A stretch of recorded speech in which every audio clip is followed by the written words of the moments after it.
Morning सगळ्यांना, शुभ सकाळ. पोरांना 2-3 दिवस शाळेला सुट्टी, काल आज उद्या. आणि कार्तिक सिद्धीन ही आल्या ती 9:30 वाजल्यात तरी झोपल्यात पोरं, कारण का सगळ्यांना सुट्टी आहे ना. सगळ्यांना सुट्टी, काल पण सुट्टी होती, आज पण सुट्टी आहे, उद्या पण सुट्टी. अगं 3 दिवस सांगितले ना सगळ्यांना सुट्टी आहे. होय काय म्हणतो? काल शिंदे सरांना लावलेला, काल सर म्हणले फक्त आज सुट्टी, आज फक्त एवढंच म्हणलं. हो का?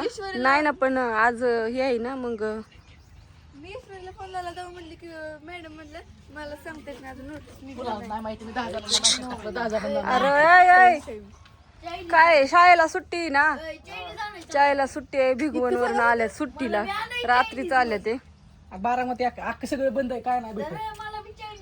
अरे बंद आहे सगळं. कोण चाललंय बारामतीला? गाडी नाही, बारामती ही बंद आहे बाळा. 2-3 दिवस काही नाही चालू, सगळं बंद आहे आता. बोल. बघितलं का, धिंगाणाच बंद आहे ह्यांचा. शाळेला सुट्टी असल्यावर असं असतं, काय करायचं. ज्ञानेश्वरी धर फोन लाव. कपडे धुवायला आणले ती. काही झालं तरी काम काही चुकत नाही. गुरं वाराटते ती, गाय वाराटते, धारी काढली, तिला खायला तर टाकावं लागतं या. खाया एकदा टाकून गेली ती, पण आणि वरडायला लागली. काढवा इथं काढून आणले, तिला म्हणलं आता टाकावा. सर माग कसला राडा करून ठेवलाय, झालोट केलेले तासभर झालं का ग? हा,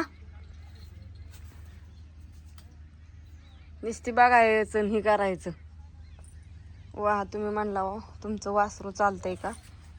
वासरू एक पाय अजून काय नीट धरत नाही, त्याला अजून जमत नाही असं तका ती तसं एक पाय हे करत करत चालतंय. पण नशीब उभा राहून तेवढ्यातली तेवढ्यात तरी फिरतं या. वायस थोडं जेवढं दूध जास्त पाजेल तेवढं त्याला जास्त हे होतं या, आणि चालायला लागतंय ती. पोरांना ह्यांना सुट्ट्या येतं, ते चाललेत बारामतीला, काटेवाडीला चाललेले इथं. तिला आधी खायला टाकू द्या. आभाळाचंच वातावरण आहे असं थोडंसं. बापू गेलेत आमचं रानात. पोरांना सुट्टी शाळेला, तर मग आणणार तर काय चाललं असेल. अण्णा दूध घालायला जायचंय की र?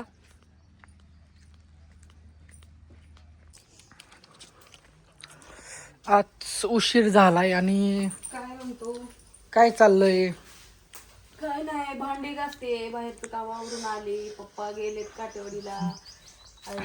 आज दादांचं 11 वाजता अंतिम हे काय म्हणते त्याला, अंत्यसंस्कार. हा अंत्यसंस्कार येतं. मग पप्पा सकाळीच गेलेत, रात्री पण उशीर आले होते.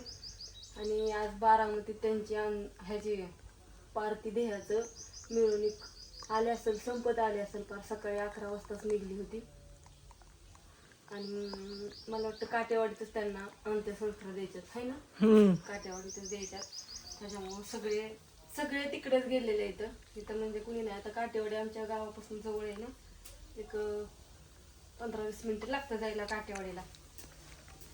त्याच्यामुळं सगळे तिकडेच गेलेले. आता काही झालं तरी कामाचा विषय काय असतो चाललेला आहे. भांडी घासायचं काम चालू आहे. भात घातलाय शिजायला आणि भांडी घासते मी. पोर आज घरी, त्याच्यामुळे म्हणलं पोरांना भात हे लावावं. आणि काय झालं, डोकं खूप दुखतंय, डोळं हे कसं तरी व्हायला लागले.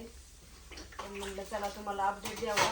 कुणाला जर बरेचसे जण ऑल महाराष्ट्रातनं पब्लिक यायला लागलेले किंवा कालच्या धरूनच आलेले सगळे पब्लिक, पण कुणाला जर अंतिम दर्शन घ्यायचं असेल तर आहे काटेवाडीत.